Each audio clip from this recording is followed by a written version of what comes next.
नहमदुहु व नसल्ली अला रसूलिहिल करीम अम्मा बाद अऊज़ु बिल्लाहि मिनश शैतानिर रजीम बिस्मिल्लाहिर रहमानिर रहीम अल्लज़ीना यबखलूना व यअमुरूना अन्नासा बिल बुखलि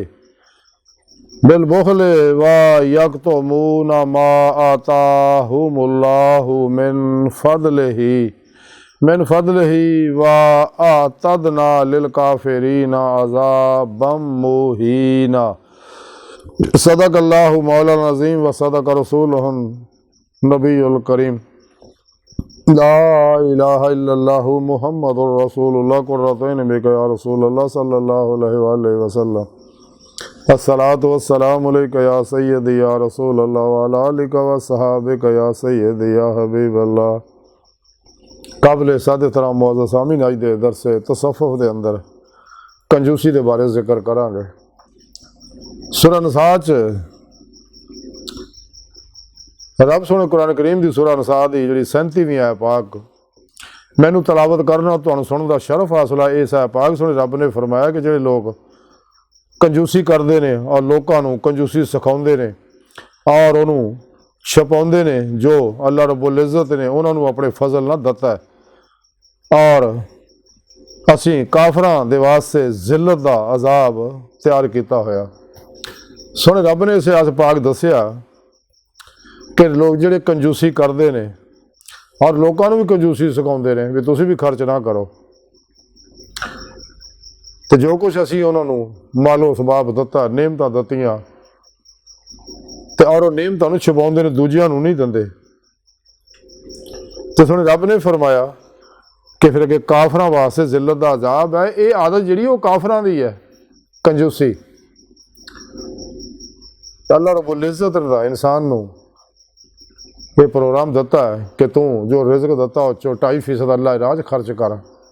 साल अगर तेरे को माल पिया ज़कात दे, ज़कात देगा फिर दीगर इबादतां कबूल होणगियां, नमाज़ां रोज़े हज वगैरह।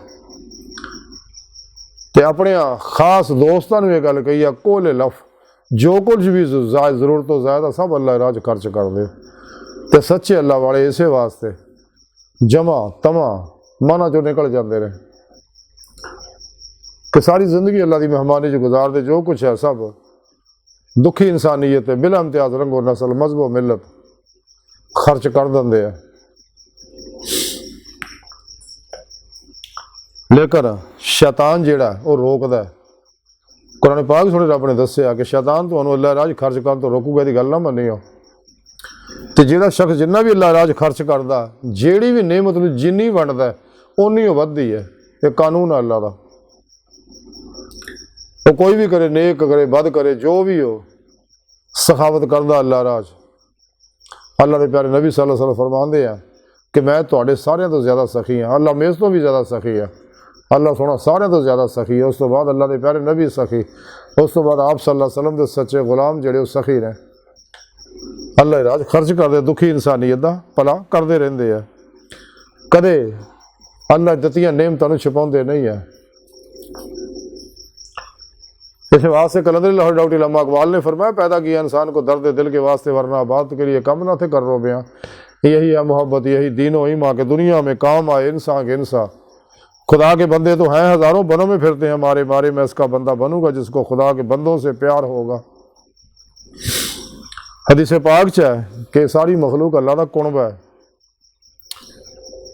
तो अल्लाह रब्बुल इज़्ज़त उस इंसान को बहुत पसंद करता जिहड़ा दुखी इंसानों का भला करता, उन्होंने मदद करता नेकी के मामलात के अंदर।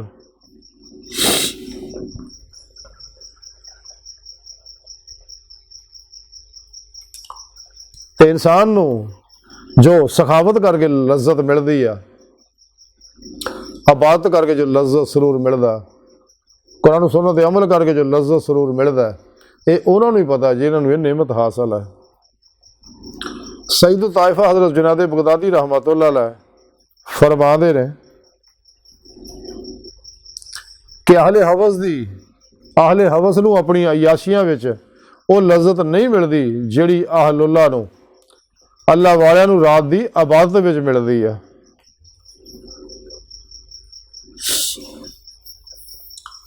वही लोग हकीकत तो वाकफ होंगे कुरान सुन्नत की रूह तो।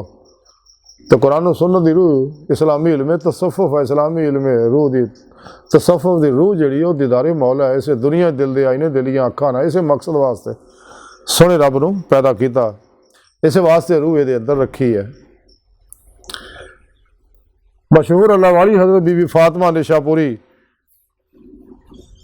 रहमतुल्लाह अलैहा फरमादियां ने कि जेड़े लोग अपनी रूह तो वाकफ हो जाते हैं वो ज़माओ मकान की गिरफ्त तो निकल जाते हैं। ताई कलंदर लाहौरी इकबाल ने फरमाया सी कि तू ऐ सीरे मकान ला मकान से दूर नहीं, वो जलवा गा तेरी खाकदां से दूर नहीं। सोने रब ने कुरान पाक दसिया मैं तुहाडी शाह रग तो नेड़े, मैं तुहाडे नफ्सां तुसीं क्यों मेरा दीदार नहीं करदे।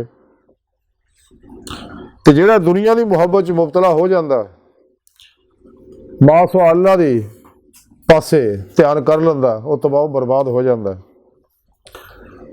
हज़रत सुल्तान बाबू रहमतुल्लाह अलैह फरमाते हर कोई आखे मेरी मेरी, ना मेरी ना तेरी हू, ते डूंगी कबर ते सौड़ी सामी, नाले रात अंधेरी हू, अगला अंत किसे ना मालूम, पट पट रही गुनेरी हू, ते पैर संभल के धर तरी बाहू, मत कर बवें दलेरी हू। कि दुनिया दे विच रहना ते बच बच के रह, किते ऐसा ना होवे दुनिया तैनूं अपनी मुहब्बत च फसा ले।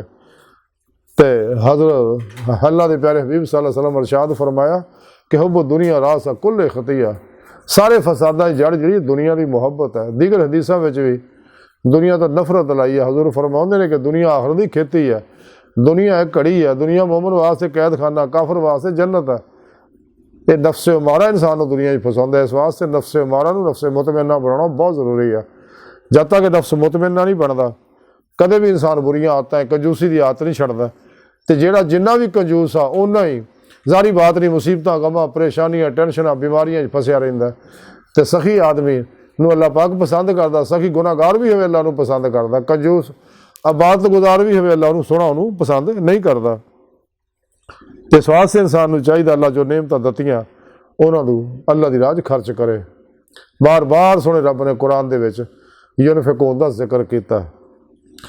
तो फिर ही इहनूं इस दुनिया च पीरो पेशवा दी और अल्लाह के प्यारे हबीब सल्लल्लाहु अलैहि वसल्लम दी रूहानी मदद नाल ही इस दुनिया दिल दे आईने दीदे मौला की नेमत नसीब होएगी। तो फिर आखिर जिन्हों खुलियां अखां दीदे मौला जन्नत च नसीब होएगा। तो अल्लाह सुन दी बारगाह दिल की गहराइयां दुआ है कि अल्लाह सुन हस्ता बड़े हकीर पर तकसीर माड़े कमज़ोर कमिल माजिज़ मस्कीन बेसहारा इंसान साए पीरो पेशवा दे तेरे प्यारे हबीब सल्लल्लाहु अलैहि वसल्लम दे साडा कोई सहारा नहीं। सानू दुनिया कबर और आखिरत सहारा ता फरमाई। अपने प्यारे हबीब सल्लल्लाहु अलैहि वसल्लम दा सदका सानू अपने फजलो कमाल अपने फजलो तौफीक दा कमाल अता फरमाई। अपने दैमी दीदार दी नेमत उज़मा दौलत कुबरा अता फरमाई। अल्लाह बस बाकी हवस वमा अलैना इल्लल बलाग।